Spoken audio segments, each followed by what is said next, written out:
Hello les potagistes et bienvenue sur cette vidéo. Ça y est, ça me fait plaisir. J'ai réussi à négocier avec ma famille et enfin, je vais pouvoir agrandir le potager. Ça me fait plaisir, mais en effet, beaucoup de travail m'attend, beaucoup d'huile de coude, vraiment. Alors déjà, j'ai pu délimiter le nouvel emplacement de mon nouveau potager qui continue avec un petit potager que j'avais ici.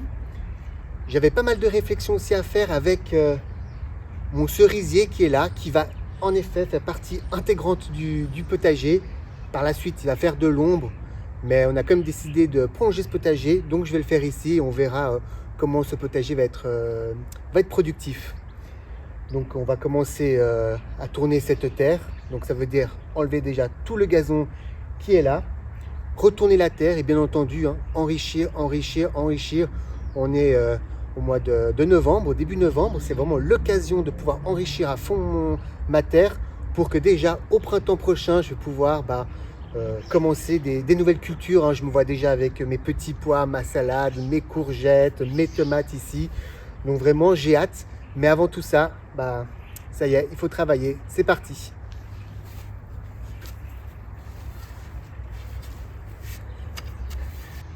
Ça y est, premier coup de pioche, c'est parti. Directement sur un caillou.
Voilà, comme vous avez pu voir sur ces images, j'ai pu enlever cette première couche de terre de ma nouvelle parcelle.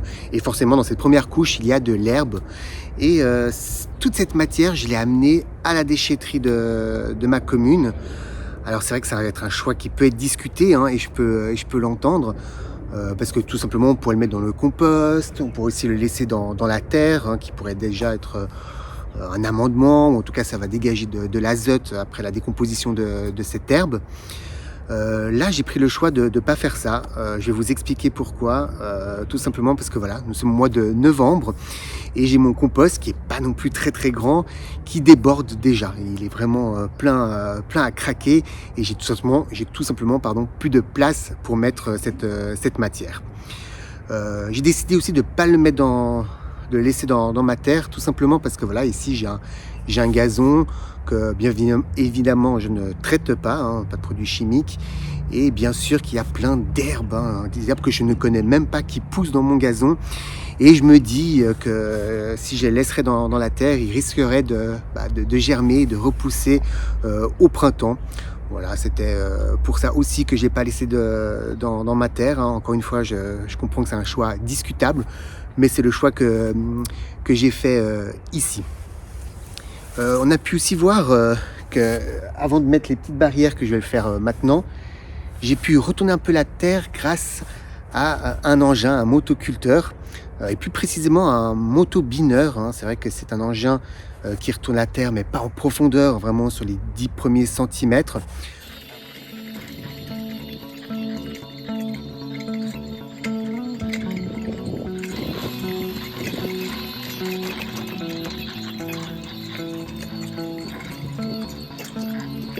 Alors pourquoi j'ai utilisé cet engin alors que je suis assez contre tous ces engins dans le potager?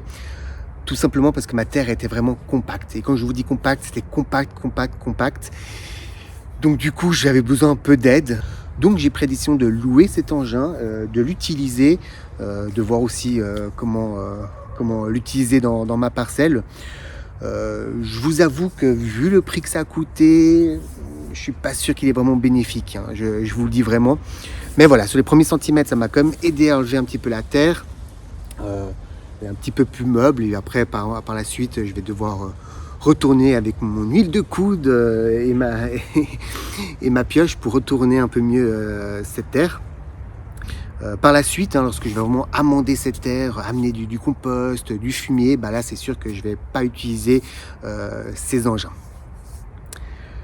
Donc voilà, maintenant il est temps, avant de retourner un petit peu plus cette terre et d'amener cet amendement, je vais du coup commencer à mettre les barrières pour pouvoir délimiter cette nouvelle parcelle. Et j'ai un peu hâte, hein, je vous le dis, parce que voilà, c'est un peu mon nouveau joujou, en tout cas mon nouveau lieu de découverte et de jeu. Donc vraiment hâte de pouvoir explorer ça au printemps, hein, très rapidement. Donc voilà, c'est parti, je vais commencer à mettre les barrières.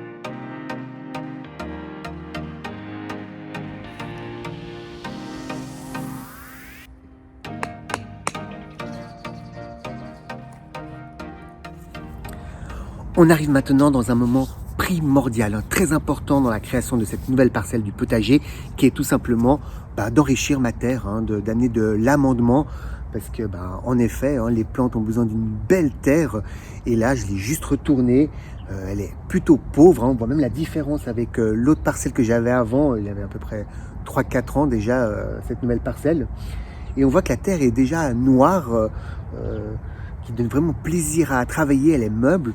Alors que celle que je viens de retourner, hein, ma nouvelle parcelle, on voit qu'elle est plus claire, elle est moins meuble. On voit tout simplement que elle est pauvre, tout simplement, elle est pauvre.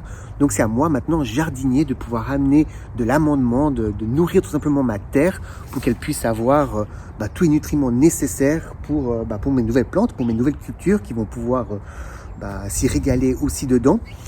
Donc, à moi d'amener toute cette biomasse, tout simplement, tout cet amendement dans cette parcelle. Et pour ça, j'ai vraiment décidé d'utiliser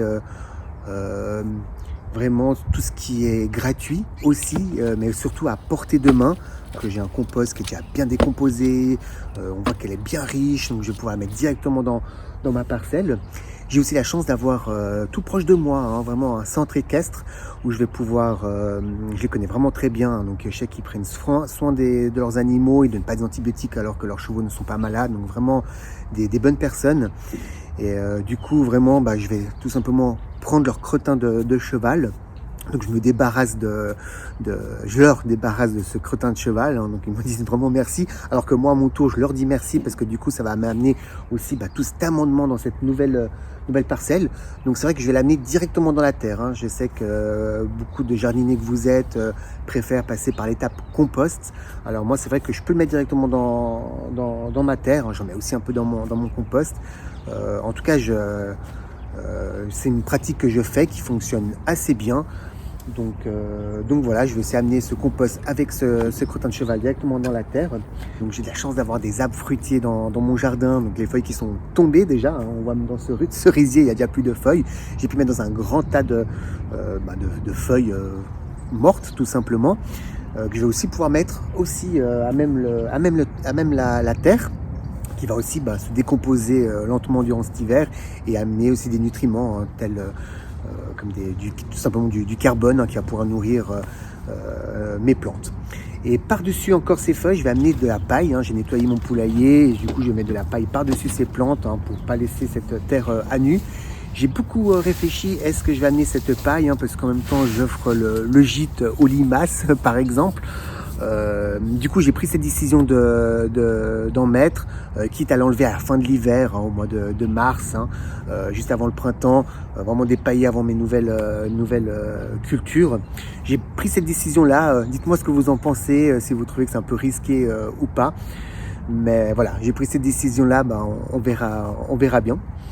Donc voilà, encore une fois je vais amener toute cette biomasse pour pouvoir amender et nourrir ma terre, pour qu'elle puisse tout simplement me nourrir aussi, nourrir ma famille par la suite, parce qu'encore une fois, c'est vraiment un potager nourricier productif que j'attends et c'est le seul moyen de pouvoir avoir des bons fruits et légumes.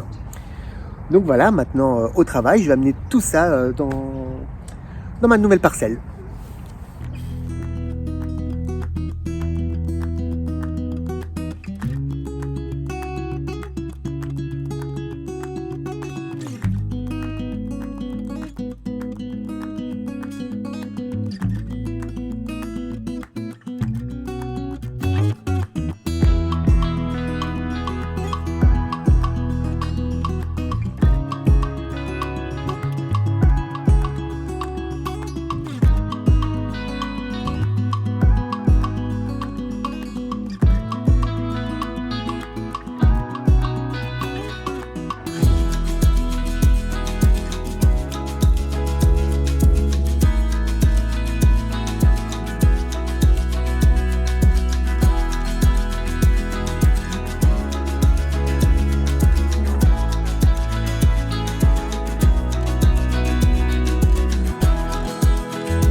Vraiment voir les feuilles qui se décomposent déjà un petit peu, la paille de mon poulailler avec les fientes aussi dedans, le compost qui est vraiment magnifique, mais là, vraiment très beau. Voilà, ça me donne vraiment envie de mettre ses mains dedans, vraiment. Et juste à côté du coup le crottin de cheval.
Et voilà, on arrive au bout de cette vidéo consacrée à une extension de potager. J'espère qu'elle vous a été utile, que vous avez apprécié de la regarder.